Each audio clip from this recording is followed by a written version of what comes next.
Hi friends, welcome to Sneha Swad secret. ನಾನು ಇವತ್ತು ನಿಮಗೆ ಹಿರಳಿಕಾಯಿ ಚಿತ್ರಾನ್ನ ಹೇಗೆ ಮಾಡೋದು ಅಂತ ತೋರಿಸ್ತೀನಿ ಫ್ರೆಂಡ್ಸ್. ನೀವು ಚಿತ್ರಾನ್ನ ಮನೇಲಿ ಮಾಡಿರ್ತೀರಾ, ಬಟ್ ಆದರೆ ಹಿರಳಿಕಾಯಿ ಚಿತ್ರಾನ್ನ ನಾನು ತೋರಿಸೋ ಥರ ಒಂದ್ಸಲ ಮನೇಲಿ ಟ್ರೈ ಮಾಡಿ. ಟೇಸ್ಟ್ ತುಂಬ ಚೆನ್ನಾಗಿರುತ್ತೆ, ಹಾಗೆಯೇ ಆರೋಗ್ಯಕ್ಕೂ ಒಳ್ಳೆಯದು. ಈ ಹಿರಳಿಕಾಯಿ ಚಿತ್ರಾನ್ನ ಹೇಗೆ ಮಾಡೋದು ಅಂತ ತೋರಿಸೋಕ್ಕೂ ಮುಂಚೆ ಇನ್ನೂ ಯಾರು ನನ್ನ ಚಾನಲ್ಗೆ ಸಬ್ಸ್ಕ್ರೈಬ್ ಆಗಿಲ್ಲ, ಬೇಗ ಸಬ್ಸ್ಕ್ರೈಬ್ ಆಗಿ ಫ್ರೆಂಡ್ಸ್. ಇವಾಗ ಹೇಗೆ ಮಾಡೋದು ಅಂತ ಸ್ಟಾರ್ಟ್ ಮಾಡೋಣ. ನಾನಿಲ್ಲಿ 3 ಈರುಳ್ಳಿನ ನೋಡಿ ಉದ್ದುದ್ದಕ್ಕೆ ಸ್ಲೈಸ್ ಮಾಡಿ ಇಟ್ಕೊಂಡಿದ್ದೀನಿ. ದಪ್ಪದು 3 ಈರುಳ್ಳಿ ಕಟ್ ಮಾಡಿ ಇಟ್ಕೊಂಡಿದ್ದೀನಿ. ಹಾಗೆಯೇ 5 ರಿಂದ 6 ಹಸಿಮೆಣಸಿನಕಾಯಿ ಕಟ್ ಮಾಡಿ ಇಟ್ಕೊಂಡಿದ್ದೀನಿ. ಒಂದು ಸ್ವಲ್ಪ ಕರಿಬೇವು ಸೊಪ್ಪು, ಕಡಲೆಕಾಯಿ ಬೀಜ ಒಂದು 3/4 ಬೌಲಷ್ಟು ತೊಗೊಂಡಿದ್ದೀನಿ. 1-2 ಸ್ಪೂನಷ್ಟು ಕಡಲೆಬೇಳೆ, ಇದಕ್ಕೆ ನೀವು ಉದ್ದಿನ ಬೇಳೆನೂ ಹಾಕ್ಕೋಬೋದು. ಒಂದು ಸ್ವಲ್ಪ ಕೊತ್ತಂಬರಿ ಸೊಪ್ಪು, ತೆಂಗಿನಕಾಯಿ ತುರಿ, ಒಂದು ಸ್ವಲ್ಪ ಬೆಳ್ಳುಳ್ಳಿ ಜಜ್ಜಿಟ್ಕೊಂಡಿದ್ದೀನಿ. ನೀವು ಈ ಬೆಳ್ಳುಳ್ಳಿನ ಬೇಕು ಅಂದರೆ ಹಾಕ್ಕೋಬೋದು, ಟೇಸ್ಟ್ ಮಾತ್ರ ತುಂಬ ಚೆನ್ನಾಗಿರುತ್ತೆ. ನಿಮಗೆ ಬೇಡ ಅಂತ ಅಂದರೆ ಇದನ್ನು ಸ್ಕಿಪ್ ಮಾಡ್ಬೋದು. ಹಾಗೆಯೇ ಒಂದು ಸ್ವಲ್ಪ ಹಿರಳಿಕಾಯಿ ರಸ ತೆಗೆದಿಟ್ಕೊಂಡಿದ್ದೀನಿ. ನೋಡಿ, ಹಿರಳಿಕಾಯಿನ ಕಟ್ ಮಾಡಿಬಿಟ್ಟು ಅದರ ರಸನ ತೆಗೆದಿಟ್ಕೊಂಡಿದ್ದೀನಿ. ಹಾಗೆಯೇ 1 ಸ್ಪೂನಷ್ಟು ಜೀರಿಗೆ, 1 ಸ್ಪೂನ್ ಸಾಸಿವೆ, ಒಂದು ಅರ್ಧ ಸ್ಪೂನಷ್ಟು ಅರಿಶಿನ ಪೌಡರ್. ಇವಾಗ ಹೇಗೆ ಮಾಡೋದಂತ ಸ್ಟಾರ್ಟ್ ಮಾಡೋಣ. ಮೊದಲಿಗೀಗ ಒಂದು ಬಾಣಲಿ ಕಾಯಕ್ಕೆ ಇಟ್ಕೊಂಡಿದ್ದೀನಿ. ಒಂದು 5 ರಿಂದ 6 ಸ್ಪೂನಷ್ಟು ಎಣ್ಣೆ ಹಾಕೊಳ್ಳೋಣ. ಇವಾಗ ಎಣ್ಣೆ ಕಾದ್ಮೇಲೆ ನಾನು ಕಡಲೆಕಾಯಿ ಬೀಜ ಹಾಕೋತಾ ಇದ್ದೀನಿ. ಕಡಲೆಕಾಯಿ ಬೀಜ ಹಾಕ್ಕೊಂಡು ಮೀಡಿಯಮ್ ಫ್ಲೇಮಲ್ಲೇ ಚೆನ್ನಾಗಿ ಅದು ಗರ್ಗರಿ ಆಗೋ ಥರ ಚೆನ್ನಾಗಿ ಹುರ್ಕೊಬಿಡೋಣ. ಯಾವಾಗ್ಲೂ ಕಡಲೆಕಾಯಿ ಬೀಜ ಫಸ್ಟೇ ಹುರ್ಕೊಬಿಟ್ಟು ಎತ್ತಿಟ್ಕೊಬಿಟ್ರೆ ನಾವು ತಿನ್ನುವಾಗ ಚಿತ್ರಾನ್ನ, ಪುಳಿಯೋಗರೆ, ಏನೇ ರೈಸ್ ಐಟಮ್ ಆದರೂ ತಿನ್ನುವಾಗ ಬಾಯಿಗೆ ಕ್ರಿಸ್ಪಿಯಾಗಿ ಚೆನ್ನಾಗಿ ಸಿಗುತ್ತೆ, ಗರ್ಗರಿಯಾಗಿ. ಇವಾಗ ನೋಡಿ, ಕಡಲೆಕಾಯಿ ಬೀಜ ಎಲ್ಲ ಚೆನ್ನಾಗಿ ಫ್ರೈ ಆಗಿದೆ. ಇವಾಗ ಇದನ್ನು ಬೌಲ್ಗೆ ತೆಗೆದಿಟ್ಕೊಬಿಡೋಣ. ಈಗ ಕಡಲೆಕಾಯಿ ಬೀಜ ಎಲ್ಲ ತಗೊಂಡು ಆದಮೇಲೆ ನಾನೀಗ ಇದೇ ಎಣ್ಣೆಗೆ ಸಾಸಿವೆ ಹಾಕ್ತಾ ಇದ್ದೀನಿ. ಸಾಸಿವೆ ಚಟಪಟ ಅಂತ ಇದ್ದ ಹಾಗೇನೆ ನೋಡಿ ಜೀರಿಗೆ ಹಾಕ್ತೀನಿ. ಇವಾಗ ಕಡಲೆಬೇಳೆ ಹಾಕ್ತಾ ಇದ್ದೀನಿ. ಕಡಲೆಬೇಳೆನ 1-2 ನಿಮಿಷ ಚೆನ್ನಾಗಿ ಫ್ರೈ ಮಾಡ್ಕೊಬಿಡೋಣ. ಕಡಲೆಬೇಳೆ ಫ್ರೈ ಆಗ್ತಾ ಇದ್ದ ಹಾಗೇನೆ ಜಜ್ಜಿಟ್ಕೊಂಡಿರೋವಂಥ ಬೆಳ್ಳುಳ್ಳಿ ಹಾಕ್ತಾ ಇದ್ದೀನಿ. ಮೊದಲೇ ಹೇಳಿರೋ ಹಾಗೆ ಇದು ಆಪ್ಷನಲ್, ನೀವು ಬೇಡ ಅಂತಂದರೆ ಇದನ್ನು ಸ್ಕಿಪ್ ಮಾಡ್ಬೋದು. ಇದನ್ನು 1-2 ನಿಮಿಷ ಎಣ್ಣೆಲಿ ಚೆನ್ನಾಗಿ ಫ್ರೈ ಮಾಡ್ಕೊಬಿಡೋಣ. ಹಸಿಮೆಣಸಿನಕಾಯಿ ಮತ್ತು ಕರಿಬೇವು, ಈರುಳ್ಳಿ ಹಾಕ್ತಾ ಇದ್ದೀನಿ.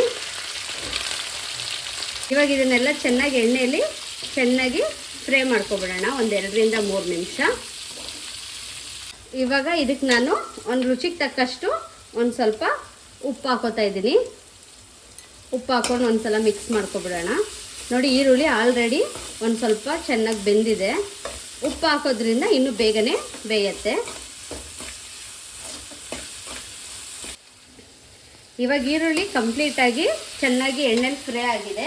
ಈ ಟೈಮಲ್ಲಿ ನಾನು ಒಂದು ಸ್ವಲ್ಪ ಅರಿಶಿನ ಹಾಕ್ತಾ ಇದ್ದೀನಿ. ಅರಿಶಿನ ಹಾಕ್ಕೊಂಡು ಇದನ್ನು 1-2 ನಿಮಿಷ ಚೆನ್ನಾಗಿ ಮಿಕ್ಸ್ ಮಾಡ್ಕೊಬಿಡೋಣ. ಅರಿಶಿನ ಎಲ್ಲ ಕ್ಲೀನಾಗಿ ಈರುಳ್ಳಿಗೆ ಹೀರ್ಕೊಳ್ಳೋ ಥರ. ಈ ಟೈಮಲ್ಲಿ ನಾನು ಹುರಿದಿಟ್ಕೊಂಡಿರೋವಂಥ ಕಡಲೆಕಾಯಿ ಬೀಜ ಹಾಕ್ತಾ ಇದ್ದೀನಿ.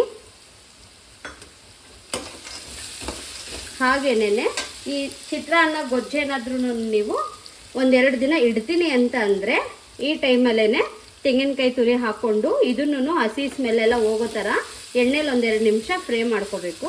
ಏನಾದರೂ ನಾವು ಇನ್ಸ್ಟೆಂಟಾಗಿ ಇವಾಗ ಗೊಜ್ಜು ಖಾಲಿ ಮಾಡಿಬಿಡ್ತೀವಿ ಅಂದರೆ ನೀವು ಅನ್ನ ಕಲಿಸ್ತಿರಲ್ಲ, ಆ ಟೈಮಲ್ಲಿ ತೆಂಗಿನಕಾಯಿ ಹಾಕ್ಕೊಂಡ್ರು ಚೆನ್ನಾಗಿರುತ್ತೆ. 1-2 ನಿಮಿಷ ಹಸಿ ಸ್ಮೆಲ್ಲೆಲ್ಲ ಹೋಗೋ ಥರ ಇವಾಗ ಇದನ್ನು ಫ್ರೈ ಮಾಡ್ಕೊಬಿಡೋಣ. ನೋಡಿ, ತೆಂಗಿನಕಾಯಿನೂ 1-2 ನಿಮಿಷ ನಾನು ಚೆನ್ನಾಗಿ ಹಸಿ ಸ್ಮೆಲ್ ಹೋಗೋ ಥರ ಹುರ್ಕೊಂಡಿದ್ದೀನಿ. ಈಗ ನಾನು ಕೊತ್ತಂಬರಿ ಸೊಪ್ಪು ಹಾಕ್ತಾ ಇದ್ದೀನಿ. ಫುಲ್ ಹಾಕ್ತಾ ಇಲ್ಲ, ಒಂದು ಸ್ವಲ್ಪ ಹಾಕಿ ಒಂದು ಸ್ವಲ್ಪ ಉಳಿಸ್ಕೊತಾ ಇದ್ದೀನಿ. ಕೊತ್ತಂಬರಿ ಸೊಪ್ಪು ಹಾಕ್ಬಿಟ್ಟು ಅದನ್ನು 1-2 ನಿಮಿಷ ಬಾಡಿಸ್ಬಿಟ್ಟು ಸ್ಟವ್ನ ಆಫ್ ಮಾಡಿಬಿಡ್ಬೇಕು.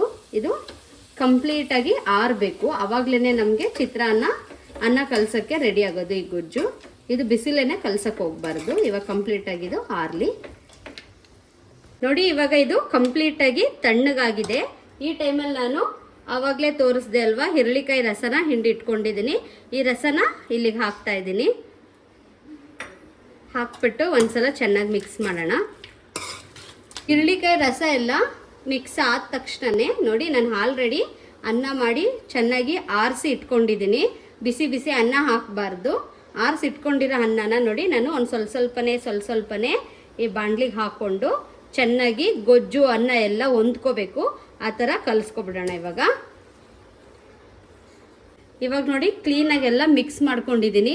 ಈ ಟೈಮಲ್ಲಿ ನಾನು ಒಂದು ಸ್ವಲ್ಪ ಕೊತ್ತಂಬರಿ ಸೊಪ್ಪು ಉಳಿಸ್ಕೊಂಡಿದ್ನಲ್ವ, ಅದನ್ನು ಹಾಕಿ ಮಿಕ್ಸ್ ಮಾಡಿದ್ರೆ ಚಿತ್ರಾನ್ನ, ಹುರುಳಿಕಾಯಿ ಚಿತ್ರಾನ್ನ ರೆಡಿ ಆಗುತ್ತೆ. ನಾನು ಇವಾಗ ಇದನ್ನು ಸರ್ವ್ ಮಾಡ್ತೀನಿ ಫ್ರೆಂಡ್ಸ್. ಇವಾಗ ನೋಡಿ ಹುರುಳಿಕಾಯಿ ಚಿತ್ರಾನ್ನ ರೆಡಿಯಾಗಿದೆ, ಸರ್ವ್ ಮಾಡ್ತಾ ಇದ್ದೀನಿ. ಇವತ್ತು ನಾನು ಮಾಡಿರೋಂಥ ರೆಸಿಪಿ ನಿಮ್ಮೆಲ್ರಿಗೂ ಇಷ್ಟ ಆದರೆ ನೀವು ಒಂದ್ಸಲ ಮನೇಲಿ ಟ್ರೈ ಮಾಡಿ ಫ್ರೆಂಡ್ಸ್. ಹೇಗಿತ್ತು ಅಂತ ಕಮೆಂಟ್ ಮಾಡಿ. ಹಾಗೆ ನಿಮ್ಮ ಫ್ರೆಂಡ್ಸ್ ಆ್ಯಂಡ್ ಫ್ಯಾಮಿಲೀಸ್ಗೆ ನನ್ನ ವೀಡಿಯೋಸ್ನ ಶೇರ್ ಮಾಡಿ. ಹಾಗೆ ಇನ್ನೂ ನನ್ನ ಚಾನಲ್ಗೆ ಸಬ್ಸ್ಕ್ರೈಬ್ ಆಗಿಲ್ಲ, ಬೇಗ ಬೇಗ ಸಬ್ಸ್ಕ್ರೈಬ್ ಆಗಿ. ಆಲ್ರೆಡಿ ಸಬ್ಸ್ಕ್ರೈಬ್ ಆಗಿರೋರು ಬೆಲ್ಲೈಕನ್ ಕ್ಲಿಕ್ ಮಾಡೋದನ್ನು ಮರಿಬೇಡಿ ಫ್ರೆಂಡ್ಸ್. ಬಾಯ್.